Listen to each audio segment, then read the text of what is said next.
Team India में मौजूद हैं ये 5 बड़ी कमजोरियां। ऐसे में इंग्लैंड में एक भी टेस्ट जीतना होगा मुश्किल। कप्तान शुभमन गिल के सामने आ खड़ी हुई सबसे बड़ी मुसीबत, कोच के बिना अकेले पड़ी पूरी टीम। इंग्लैंड से भिड़ने से पहले कप्तान शुभमन गिल के सामने इन कमजोरियों को सुधारने की सबसे बड़ी चुनौती। भारतीय क्रिकेट टीम इंग्लैंड दौरे पर 5 टेस्ट मैच खेलने के लिए तैयार है। इस सीरीज की शुरुआत 20 जून से हो रही है। इंग्लैंड का दौरा हमेशा से काफी कठिन माना जाता है और इस बार तो विराट कोहली और रोहित शर्मा जैसे दिग्गज खिलाड़ी भी टीम का हिस्सा नहीं है। ऐसे में टीम इंडिया के सामने बड़ी चुनौती होगी।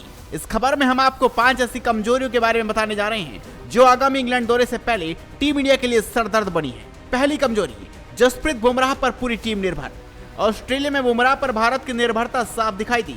कोई और गेंदबाज विकेट लेता नहीं दिख रहा था। मोहम्मद शमी भी इस दौरे पर नहीं है, इसलिए इंग्लैंड के पास बुमराह और मोहम्मद सिराज को खेलने के बाद रन बनाने का मौका होगा। भारत के मुख्य चयनकर्ता अजीत अग्रकर ने साफ कर दिया था कि बुमराह शायद 5 टेस्ट मैच नहीं खेल पाएंगे। ऐसे में भारत के युवा कप्तान शुभमन गिल को उम्मीद होगी कि प्रसिद्ध कृष्णा, अर्शदीप सिंह और अनुभवी शार्दुल ठाकुर जैसे खिलाड़ी अच्छा प्रदर्शन करेंगे। कुलदीप यादव पर भी जिम्मेदारी होगी। दूसरी कमजोरी, शुभमन गिल का रिकॉर्ड बेहद खराब।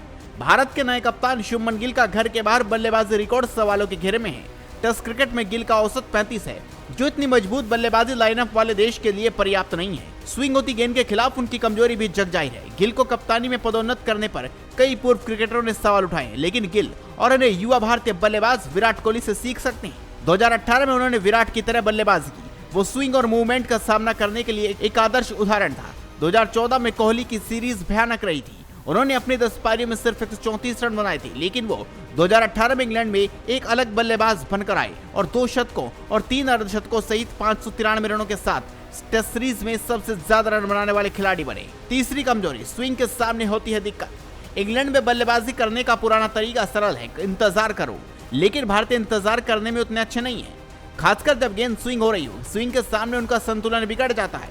खुद कप्तान शुभमन गिल भी स्विंग के सामने उतने मजबूत नजर नहीं आती। हालांकि केएल राहुल को इंग्लैंड में खेलने का अच्छा खासा अनुभव है।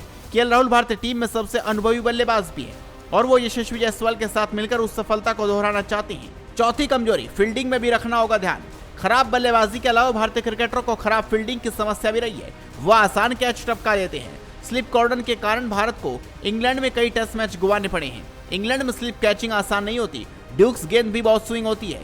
गेंद स्टंप्स को पार करने के बाद कीपर को बहुत सारी समस्याओं का सामना करना पड़ता है। यही समस्या स्लिप फील्डरों पर भी लागू होती है। गेंद एज लगने के बाद भी स्विंग हो सकती है, इसलिए कैचिंग प्रैक्टिस बहुत महत्वपूर्ण होने वाली है। और 5वीं कमजोरी, बल्लेबाजी में अनुभव की कमी। रोहित शर्मा और विराट कोहली जैसे दिग्गजों के टेस्ट से रिटायर होने के बाद टीम इंडिया की बल्लेबाजी में खासी दिक्कतें नजर आती हैं। टीम इंडिया की बल्लेबाजी लाइनअप में अनुभव की कमी है। साई सुदर्शन, करुण नायर, शुभमन गिल, हर किसी को इंग्लैंड में बल्लेबाजी करने में दिक्कत हो सकती है, जहां गेंद की स्विंग को झेल पाने में हर किसी बल्लेबाज के पसीने छूट जाते हैं। तो ये है वो 5 सबसे बड़ी कमजोरियां जो टीम इंडिया के सामने इंग्लैंड में आने वाली हैं। तो आप भी इस खबर पर अपनी राय दीजिए, इस खबर को शेयर कीजिए और जुड़े रहिए हेडलाइंस स्पोर्ट्स के साथ।